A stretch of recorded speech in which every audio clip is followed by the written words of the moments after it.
For the past 807 days, I've been investing $10 every single day, split evenly between two ETFs in a real money head-to-head race.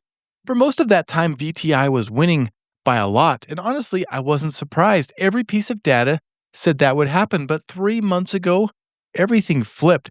The ETF that was losing by $500 just took the lead, and it wasn't for the reason you'd expect. If we haven't met yet, my name is Steve. On this channel, I share my real investing journey, the numbers, the mistakes, and everything I'm learning along the way. On January 1st, 2024, I started a simple experiment. $10 a day split evenly between two ETFs, VTI and SCHD. No market timing, no second guessing, just consistency every single day. VTI is the entire U.S. stock market, thousands of companies, but driven by the biggest names: Apple, Microsoft, NVIDIA, the growth engines. SCHD is built differently. It targets high-quality dividend payers. Think energy, healthcare, consumer staples. Not flashy, not fast, built for income. Two very different approaches, and early on, the results were exactly what you'd expect. After 1 year, VTI was ahead. After 2 years, it was ahead by nearly $500. At that point, it felt settled, like the experiment had already told its story. That was 3.5 months ago. What happened next? I honestly didn't see coming. Let's take a look at my real Robinhood account. Right now, SCHD, I own about 153 shares worth $4,749.83.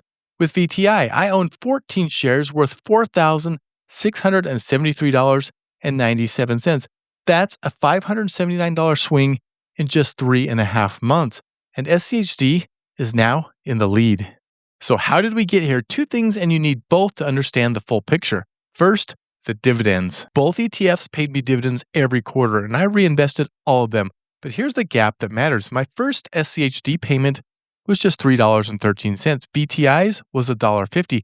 I barely noticed either of them, but I kept buying every single day, kept growing my position, and more shares meant more income from both. By December 2025, my quarterly SCHD payment had grown to about $37.80.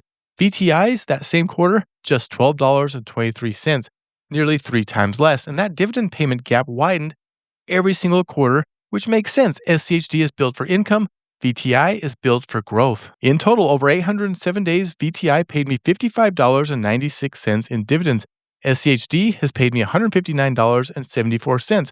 Combined, this experiment has generated $215.70 in dividends, all reinvested, which means I was putting in extra money on top of the $10 I was already putting in. You can already see the compounding starting to work. Here's something exciting. In the next couple of weeks, both ETFs pay their first quarter 2026 dividends, and based on my share count, it should be the biggest payout of this entire experiment for both ETFs. That's what 807 days of daily investing does to a dividend payment. It grows it. SCHD has collected $104 more in dividends than VTI.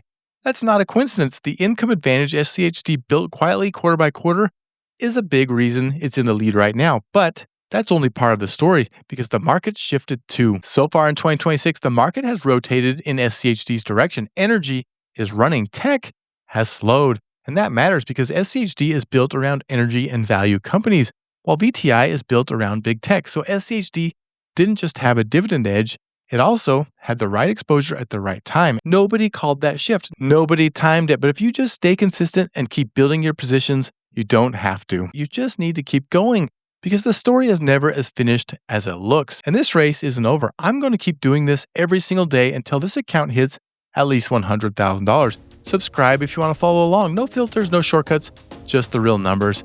And if you like the ETF SCHD and want to see how many shares you need to own to replace a car payment or even to replace a full-time income, check out this video right here. I think you'll really enjoy it.